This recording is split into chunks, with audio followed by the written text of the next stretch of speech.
You are listening to Wrestling Observer Live. Are you ready? Are you ready? Let's get it on! How's it going, everybody? Andrew Zarian here, Wrestling Observer Live. We're here every day, Monday through Friday, 3 p.m. Eastern, and Sundays, 6 p.m. Eastern. We're back live on Sports Byline, and it's a Sunday at 6 p.m. East. That's for Lance Storm, by the way. He yells at me. Every time I call it East, he says, what are you doing? It's not East, it's Eastern. 6 p.m. Eastern. Boy, we got a lot to talk about here today. Last week, we were on just on F4W, but we were talking about Royal Rumble. There's a lot of new stuff that came out of this over the last week. The Shane McMahon debacle. The utter chaos that people had to deal with at the Royal Rumble. There's a lot that came out, which we're going to talk about today. Also, WWE earnings call. I'm going to be joined by Brandon Thurston, the man, when it comes to these things. You know, I was putting out the ratings for a little bit, but I gave it up. I got tired of seeing the comments, so I'm going to have Brandon on to talk about the state of professional wrestling television in North America, especially, and of course the earnings, the most profitable quarter for WWE.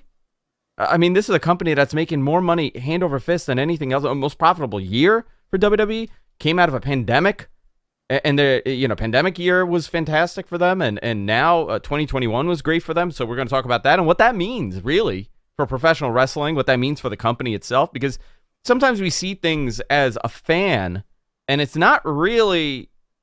We're kind of blinded by it because we're watching the product. But when we talk about the earnings and we talk about what that means on the corporate side, it's a little bit different. Also, SmackDown and Rampage highlights. MJF CM Punk went like 40 minutes. Great match. Couple ref spots I wasn't too crazy about, but I thought it was a fantastic match. Obviously, getting into Elimination Chamber also, we're going to talk about because there's a lot of changes coming to that. Just a very interesting week. Sometimes we got these really, really busy weeks. Other times, it's kind of slow. It's not the case for this week, guys. We're headed to a break. Brandon Thurston coming on with me once we get back. Wrestling Observer Live. Andrew Zarian here. We'll be right back after this. You are listening to Wrestling Observer Live with Brian Alvarez and Mike Sempervive on the Sports Byline Broadcasting Network. That was a total lie. I'm not Mike or Brian Alvarez. Wouldn't mind it. Two very successful guys.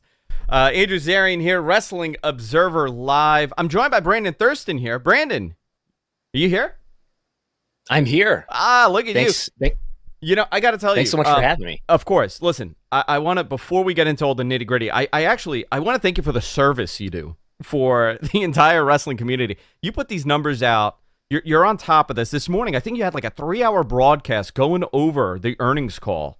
I was glued to it. I really, because I find these things fascinating. My co-host on Mat Men, not so much into the numbers. So for me to be able to sit here and talk to you about all the numbers stuff, I find, it's my own. This is like a pleasure for me. So I really appreciate you coming on to go over this stuff because a lot of this is very fascinating stuff. Yeah, especially since AEW's come along. There's more interest in ratings than ever. It's become sort of, to some wrestling fans, it's become sort of a utility. You need wrestling television, water, electricity, and TV ratings. But by the way, thanks again for having me. Just watching you work the real radio in the last few minutes has been watching a sport of its own. It really is, man. You got to see. Like I'm spinning plates. Nobody could see. They're listening on the radio, but I got like 10 spinning plates right now. So let's go into this a little bit. It was a record $1.095 billion reported. Yes. I mean, this is astronomical numbers for this company. Fourth quarter revenue increased by 30% to $310.3 million. Operating income revenue increased 131% to $83.6 billion. I mean, we could go into this, but what was some of the nitty gritty from this earnings call that you picked up on? Well, the big headline is that this is the most profitable year that WWE has ever had. The most profit, I'd measure that by net income. That's sort of the most final measure of profit. They made $180 million in revenue. They hit $1 billion for the first time ever. And even if you adjust for inflation, That is more than they made in their most popular eras. If you go back to the Attitude Era, and if you adjust that to today's 2021 dollars, that I know it's 2022, but I adjusted it for 2021. But if you go back to the Attitude Era, their most profitable years ever were 99 and 2000, and that would have been about 91 to 93 million dollars in net income. And again, 180. So they basically doubled what the Attitude Era was, and they broke their record, which was set last year during the pandemic, the year of 2020. That was, they had no ticketed live events beginning in the middle of March through the rest of the year. But this year was very profitable, and they made over $1 billion, largely driven by their increasing TV rights fees that just increase every year. That's how the contracts are written. That's how the US one is written. And that's probably how some of the international agreements are written as well. Not really dependent on not at all dependent on what the TV viewership is. They're guaranteed escalating TV rights fees that are guaranteeing WWE to make more and more money over time, because live sports are extremely valuable in this environment. Right. And it's rare to come across, right? Because everybody's locked up into long-term deals. Everybody gets locked into a 4-year deal, 3-year deal, 10-year deal, whatever, depending on the sporting brand. But, some of these things is very interesting. First of all, we are no longer in a gate business. Even though I believe merch sales had an increase for the first time in a very long time. I forgot where I saw this, but apparently for the longest time, I think it was like an average spend of $10 per person that was attending an event. And I think it went up by 50 cents. So they're actually, even though their gate is lower because it's less people going to the events, they're spending more money. And some of that is maybe equated to the fact that they have way more merchandise available nowadays, or the fact that people, diehard and they're spending way more money at these events. Where do you think that falls in line?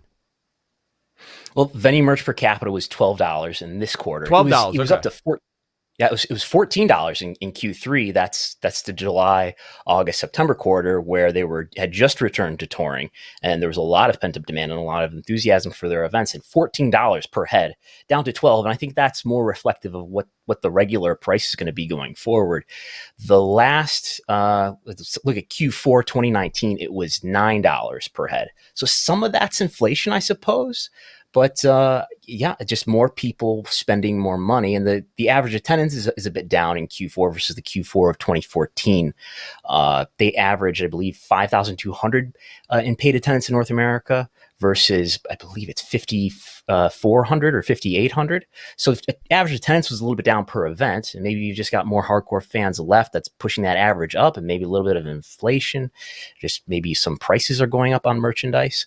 But yeah, their venue merch per capita is up. So looking at the conference call, where do you see the growth for WWE when it comes to 2022? Obviously the rights fees are going to go up for the next set of contracts that they're going to sign for television, because that's just how the nature of television is headed right now, where everybody's getting more and more money. But probably. Where do you see, as far as the business goes, when you look at this, the trajectory for 2022, what stood out to you? Was there anything that stood out with this conference call where you could say, okay, you know what, this is where they're going to maybe change some stuff? Nick Khan hyped that, the president and chief revenue officer of WWE, Nick Khan hyped that they have over a dozen pieces of scripted and unscripted content that they're going to announce. It sounds like media content. I don't know if that's documentaries or what they've got in store. So that's one area of growth where they have all of these, not just, obviously they're monetizing their weekly wrestling programs and their premium live events monthly through NBC Universal and through Fox and through international distributors, but they're also selling other kinds of programming to other, whether it's streaming platforms or networks. We saw the A&E deal that happened in 2021. So there's incremental growth happening there. And there's other ways that they're growing revenue incrementally too. They're supposed to roll out an NFT marketplace soon with Fox, and I think it's Bento Box. There's going to be a 2K game coming out that should drive some revenue if it's a good game. But yeah, they have opportunities in gaming. They have small deals like they're introducing lottery tickets, scratch off lottery tickets. But there's a lot of these little deals that Nick Khan is well suited to make, and his team of people are well suited to help WWE make, in addition to Nick Khan and his people being especially well suited to negotiate favorable TV rights deals for them going forward. And I should add too, the network. The network is obviously in the US on Peacock, but they have other deals to make internationally. The biggest one that just happened is the Disney Hotstar deal in Indonesia. Very interesting. Which is maybe worth a decent amount of money, maybe not. It's not clear. They don't disclose everything that we could possibly want to know, but that's another big area for growth is what kind of deals can they make internationally to distribute the W Network content. And I think that's the advantage that they have over AEW right now is the fact that they have this embedded product that people recognize, and they could get really, decent international deals here. That's really where this kind of falls into place for WWE over AEW, because AEW, listen, they're a couple years old. The product is not as recognizable as something that's been around for 50 plus years, or even modern wrestling, the last 20 some odd years where we got this boom period. So very interesting stuff. I'm really fascinated to see what this does, because when you really talk about WWE programming on television, the ratings are not going up, but their rights fees are. And generally, you don't necessarily see that too often, but like you said, we're in a very different world where sports content is highly in demand. Mm-hmm. They would argue that their traditional TV viewership may be down, but their engagement and digital viewership in other ways is up. I think it's a complicated story, but even if television viewership for them is down, they're still among the most popular programs on TV. When you look at the rankings that places like Showbiz Daily publish of the daily top cable originals, now that football is out of the way for the last 2 weeks, the top 3 slots are those 3 hours of Raw on cable among the original programs. So Raw and SmackDown on Friday are among the most popular programs with viewers 18 to 49, and that's really valued, even if when we look at year-over-year comparisons, viewership is down, even if Raw just recorded some of its lowest demo viewership numbers ever. Hey, we're going to come back right after this, but I want to talk about viewership in North America and what that means for professional wrestling. Wrestling Observer Live, Andrew Zarian here. We'll be right back after this.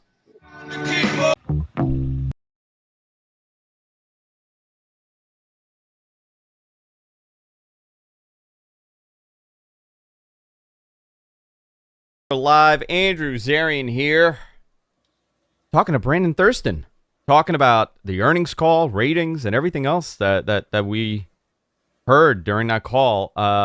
Weekly ratings, which I want to go into. SmackDown overnights, 2.06 million, down due to the Olympics. Raw, 1.865, up from 1.766. NXT and Dynamite. NXT did 593, I believe, and Dynamite did 954. Brandon, there's a lot of talk over the numbers, right? People, it becomes a big argument online about what the numbers mean and why they were down, and South Park debuted, and football was on, and NXT is, who knows what was going on Tuesday. When you look at these numbers, and you and I have had numerous conversations about this, what overnights are, what the actual numbers Fast are. Fast Nationals. At the end of the day, these live numbers really don't mean anything to the viewer. They mean something to an advertiser on what you could get for the viewership at that hour competitively against other products on TV. But when we look at as far as popularity goes, how should we measure this when we talk about television ratings? Well, I think that if we're talking about the difference between WWE and AEW, I mean, AEW's viewership is younger. About half of their viewership is in the demo of 18 to 49. That's the demographic that determines the ad rates, most of the ad rates. Some ads, you can kind of tell if it's prescription drugs, it's probably a P50 plus ad. But a lot of the ads, especially the more valuable ads, are 18 to 49. And in 18 to 49, Raw and Dynamite are getting pretty close. I think there's 3 occasions now where Dynamite and Live same day just barely edged out Raw. But WWE is still a far more recognizable brand. They have a much larger total viewership, mostly driven by people over the age of 50.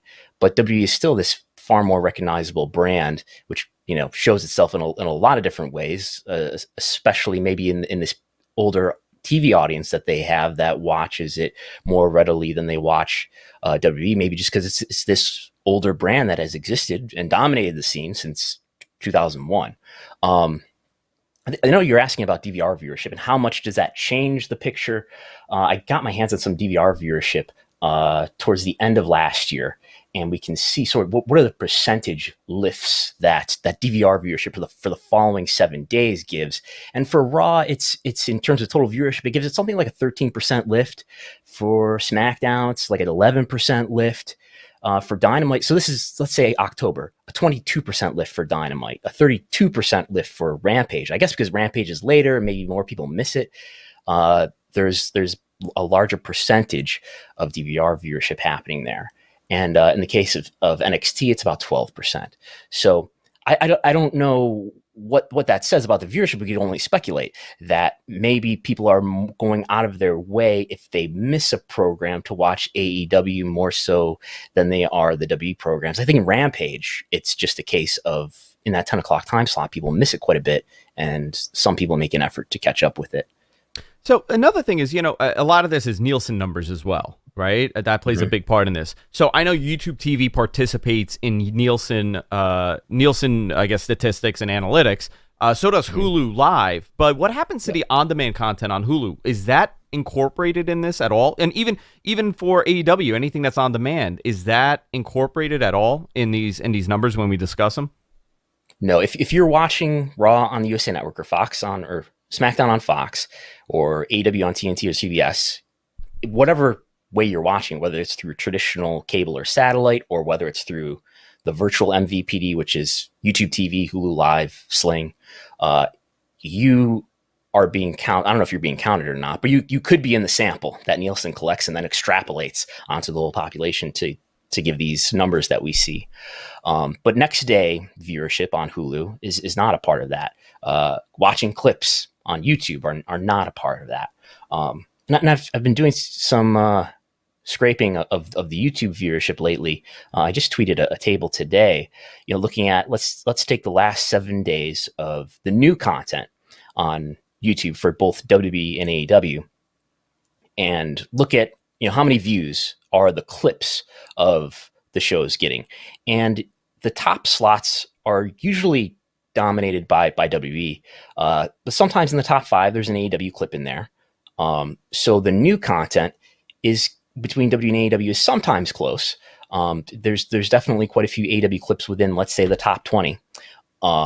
But when we look at what WWE's YouTube channel overall does in a given week or any period of time, it's massively way ahead of AEW, which is the next nearest channel. I don't think Impact is up there as much, even though they probably have more subscribers on their channel. But the vast library of content that WWE has on its YouTube channel alone, I think it's something like 59,000 uploads that they have, because they've been on YouTube since day one practically.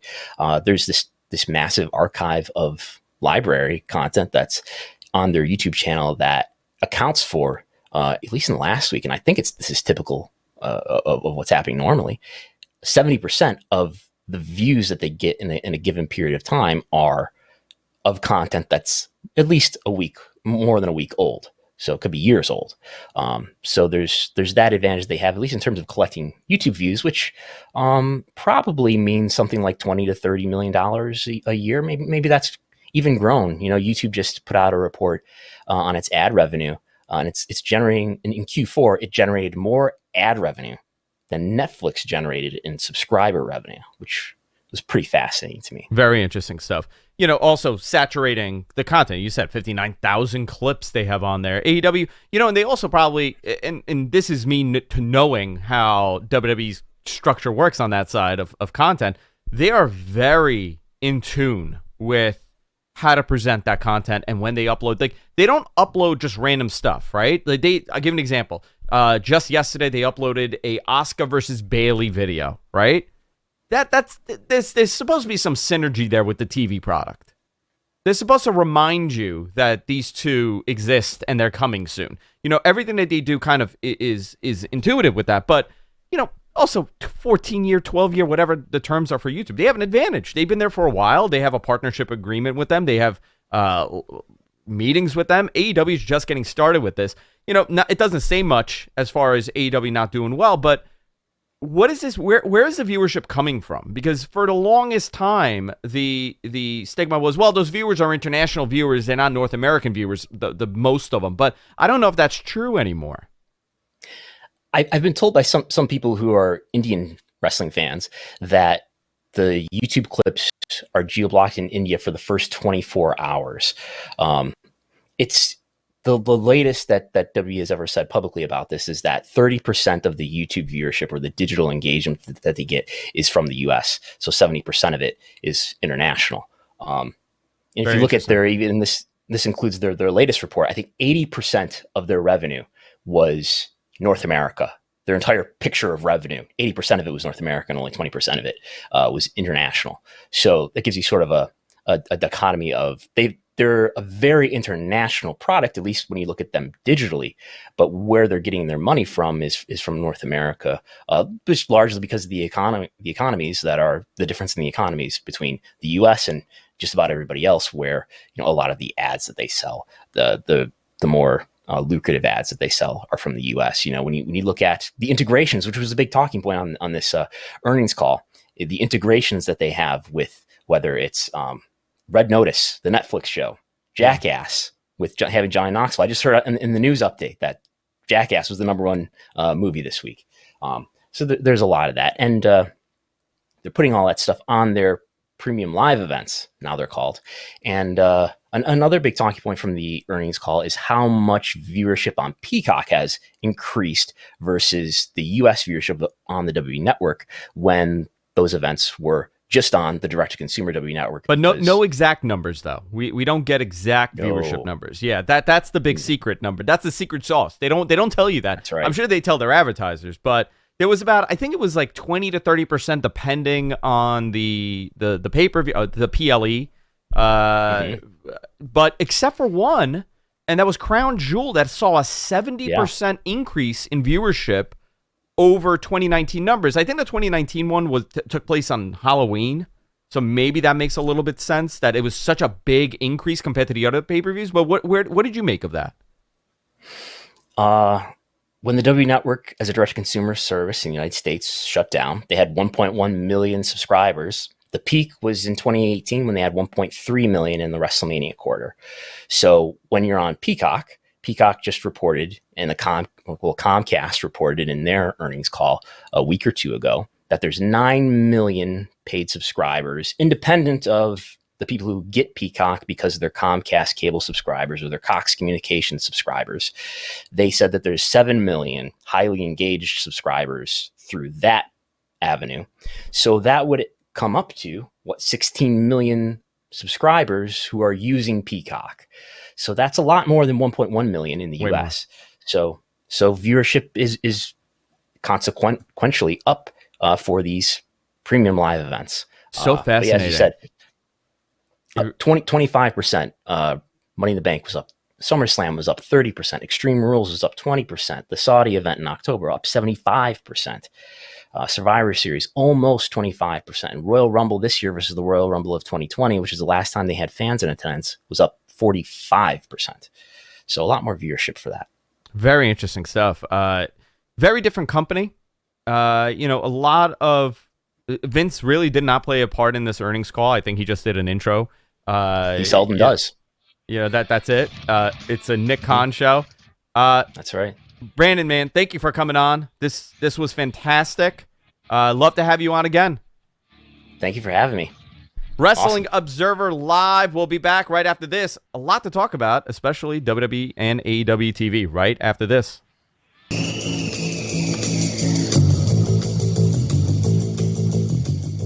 Andrew Zarian, Wrestling Observer Live on Sports Byline. I was trying to hit the post on that one. Couldn't do it. See, I'm getting rusty at this radio thing. Thank you to Brandon Thurston for coming on. That was awesome. We're going to have him on way more often when we have these earnings calls and something big happening in TV and in ratings, because this is a big conversation right now. 2022 is going to be a very different professional wrestling year. We are, knock on wood, out of this era of limited capacity shows and no audience. We've kind of exited that for the time being. I'm being very hopeful here, guys. I'm crossing my fingers. I'm hoping we get a very normal year. But, this will be the first uninterrupted year for professional wrestling since 2019. The first year that AEW will be able to go on tour uninterrupted, stick with their program uninterrupted. So I'm very interested to see how it goes. But let's talk about some WWE TV stuff. And I want to talk about, and I'm playing devil's advocate here, right? And I'm going to talk about my own experience as someone that has been following professional wrestling since I was, 4 years old. My father was a bodybuilder. My grandfather was a professional bodybuilder. He would tell me about working out with Bruno when he was in New York and when he would travel. So, there is this connection with me in professional wrestling, and that's where my love for this comes. But, it's getting a little harder to watch Raw, man. It's getting, I mean, I know for some of you it's been hard, and I think I hung on for a little bit longer than you guys, but there's a lot of moving parts here. But let's talk about SmackDown before we go into anything. Paul Heyman, long segment in the beginning explaining why he turned on Lesnar. Goldberg came out. Bill Goldberg's back to challenge Roman at Elimination Chamber. We're finally getting that match that we didn't get at WrestleMania a couple years ago. Ronda Rousey picked Charlotte as the person she's challenging at WrestleMania. I don't think anybody wanted to see that match. I'd love to meet people that wanted that match over Becky. I know the plan is maybe do it next year with Becky, or maybe do it at SummerSlam with Becky, but isn't this the match that people wanted? This delay to this. And you know what's interesting? When I was talking to people about Ronda coming back, when I was told Ronda's going to be back and this is the plan, there was always a sense of urgency to do the Becky match. The one person that I spoke to has been fantastic with this stuff, and they said, there's a ticking time clock on this because people's lives change, especially when you have kids, right? You have kids, your priorities shift. Listen, I got two, and I'm a different person than I am today than I was 6 years ago when I had my daughter. Everything shifts. And for Becky and for Ronda, that's their priority. Their family is their priority. And do they, will Ronda want to do this in a year? The hope is yes. Will Becky want to do this in a year? The hope is yes. I find it bizarre that they're not going forward with this match. I'm a little disappointed by it. So right now, the two top matches set for WrestleMania, Roman Reigns and Brock Lesnar, possibly title for title. That would make the most sense out of this, because I don't know if you don't have that title for title on the line. I don't know what makes this a very must-see match for night two. And Ronda Rousey and Charlotte. Okay.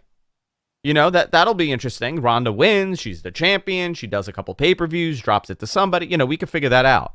But I don't know, man. I got to tell you, I'm not loving this. AEW Rampage on Friday. Adam Cole defeated Evil Uno in 2.5 minutes, cut a promo talking about how he's the man. He wants the title. We're getting ready. We're setting that up, that Adam Cole becomes the number one contender. Sammy Guevara defeated Isaiah Cassidy to retain the TNT title in 9 minutes and 14 seconds. Thunder Rosa defeated Mercedes Martinez by DQ, and Ricky Starks defeated Jay Lethal to retain the FTW championship. That was an interesting match. I actually enjoyed that. I liked the whole show. It was a fine show. Listen, when you have a quick show like this, you can't go wrong. 1 hour, you get a couple matches in, you're done. Bang, bam, you're finished. Next week's Dynamite, Inner Circle team meeting.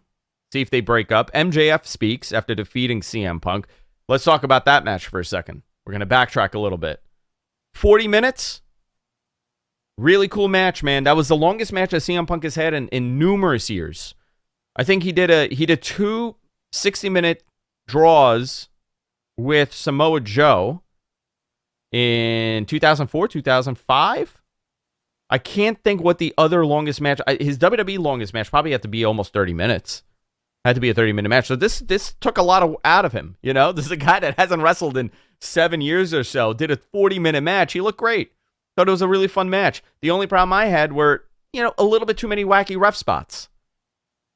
If I were to criticize it. That Poison Rana looked great. The Pepsi Plunge looked great. And the purpose of this was to make MJF And I think they did a really good job at solidifying him as a top guy in that company, beating CM Punk in Chicago. I don't think people were very disappointed in that. I think people they were fine with that loss for CM Punk. I didn't see too many complaints about it, which is always a positive, when people are happy with it. So next week, they're in Atlantic City, by the way. Hangman Page, Lance Archer for the AEW World Title in a Texas death match in New Jersey. They could have just called it like a Jersey death match. Pretty much the same thing. You'd end up in Bar A for drinks. That's what would happen. And DJs for a couple drinks afterwards. Go to Belmar. The Face of the Revolution ladder match qualified. So this is interesting here, right? Isaiah Cassidy versus a new AEW talent. Who will that be? If I were to put my chips on this, we're in Atlantic City, right? I'm going to gamble on this. I'm going to say it's Keith Lee. Congratulations to Keith Lee. Just got married also. Mia Yim and Keith Lee just got married. I'm hoping it's Keith Lee, and I'm hoping they let him become Keith Lee again. Because what we saw on WWE programming was not Keith Lee. Even NXT, a lot of people said... I think for a lot of people that did not see Keith Lee on the independents or see what he was doing in PWG or anywhere else he was, I think they were very satisfied with his NXT run. I think there was a lot of stop and go. They waited a while to put him on TV and to elevate him. I want to see him unrestricted. I want to see Keith Lee become who I think a lot of us know who he is. Very interesting. I'm very hopeful that it's going to be him. And also an announcement by Tony Khan. Not sure what the announcement is. I know he made a post on Twitter that got a lot of people talking. There's a lot of words in that tweet. Never works out well. People get very confused when you write too much on Twitter. I don't know, man. I'm very excited for this. We're seeing some changes happen in that company. They're very aggressively wanting to stay in that million viewership range. I think they need to when it comes to their TV. I think Keith Lee's going to be a huge help for their television product. I think a guy like him that's established and is strong and looks good and has a great character is going to do fantastic. But who else? Who else is next? We're going to find out, right? Let's talk about it. We got a couple minutes here before we go to break, but I want to talk about this because this was a topic of discussion on Mat Men. And it was, when you talk to people, when you talk to WWE fans or you talk to AEW fans, why is one different than the other, right? And for me, as someone that loves professional wrestling, it really comes down to must-see TV. Is Raw must-see TV? Is SmackDown must-see TV? And I have to tell you, for me right now, Raw is not must-see TV. As someone that covers professional wrestling regularly, talks about it, I shouldn't have to debate myself and say, do I want to watch this right now when it comes to Raw? That's the biggest problem I have. And I gave a great example, right? You could have a match on Dynamite, and it could be, Frankie Kazarian. Here's a great example: Jay Lethal and Ricky Starks. Is that a top tier match that you're gonna stop and watch? No, it's not. But you know what it did do? It creates intrigue and it creates interest, and you want to see what's gonna happen. AEW has done a really good job at convincing its viewership, which they should be, at telling them this is something you want to watch. Don't miss this. This is something special you're going to see. There's the FTW title involved, Jay Lethal, which you haven't seen much of. You got Ricky Starks, which is a coming up in the company. Cool dude, as Danny Boy in our chat room says. Do you get that when you're watching Raw? When you have Cesaro, I'm giving an example. Cesaro and Lashley, right? So let's say Lashley's a champion, and you got Cesaro challenging him. It's a main event match, which is never a main event match on Raw, right? You're gonna end up with a tag match. But let's say that's the match in the main event. Are you at 11 o'clock or 10:45 or 10:50 interested enough to say, I gotta watch this? I feel bad saying no.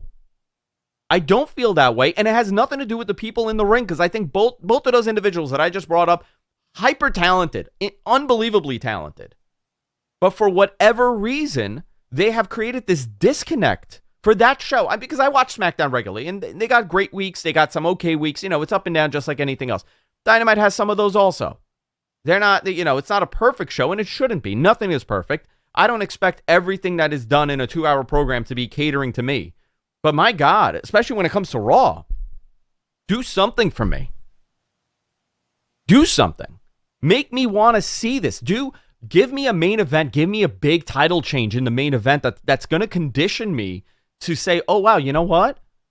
This happened last week. I got to see what happened. We brought up the Attitude Era, and I know we got to go to a break in like 2 minutes here. But every week they would sign off with like Austin tied on the ropes.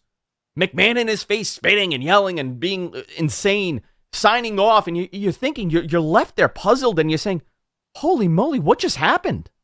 I got to watch. I got to tune in next week at 9. 9 then, 8 now. I don't get that. I don't get that tingle anymore. And that is a problem when you're trying to build your audience.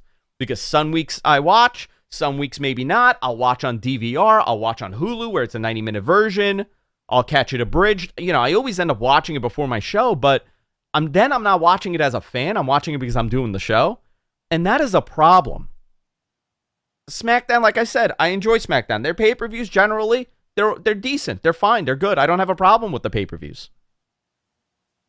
You got to create something that's going to make the average person, I was going to say average version, the average person tune in. And I'm not getting that on that side.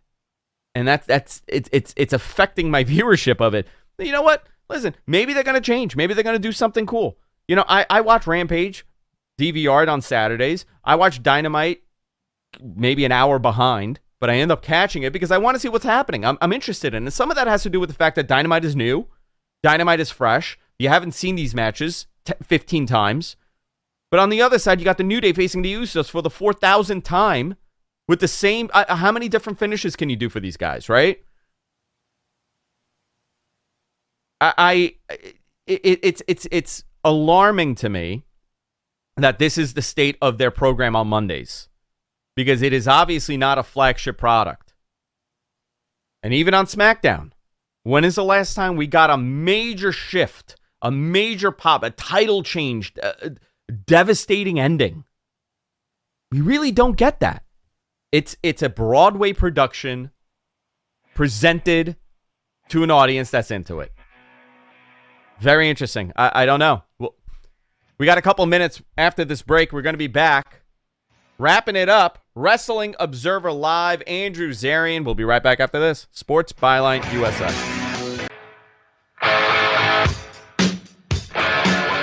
Wrestling Observer Live. Andrew Zarian. Wrapping it up here on a Sunday. That last segment took a lot out of me. 12 minutes. A lot going on in professional wrestling. By the way, this week, if you want to check out some of the other shows that I do a fantastic show with Garrett Gonzalez on Wrestling Observer called We're Live, Pal. Denise Salcedo was on, but that last week was Denise's last week, but guess what? We're working on something new here. We're going to rebrand it. Denise will be back. We're going to do some changes. Also, Matt Men Podcast every Thursday over on my channel, Matt Men Podcast on YouTube. You can catch us live there. And, of course, on the F4W video feed on Twitch, F4W Video. You can follow us there, and you can follow me at Andrew Zarian on Twitter. A lot of good wrestling. Looking forward to it this week. Big surprise for AEW. Big announcement by Tony Khan. I'm going to... Listen, if you want to take this bet, I'm going to say, side with me. It's Keith Lee. All right? We're going to go with Keith Lee on this. I'd love to see someone else. That'd be an interesting surprise. What if it's Shane? Guys, you know what? Forget it. It's Shane McMahon, all right? He's showing up. Shane is going to show up on AEW TV like he's in Panama City doing a simulcast. I'm willing to bet there are many people out there that will be disappointed if it's not Shane. They believe it's going to be him. This week, by the way, we're going to be talking more about the debacle of Royal Rumble because a lot more information came out. I believe I posted it on Twitter that a lot of the issue had to do with Bad Bunny. There was a lot of confusion with Bad Bunny that caused an uproar about when he was supposed to go up. Randy Orton's music was supposed to hit, but Shane's hit, so he had to go out. It was a total disaster, and we'll spend some more time on this.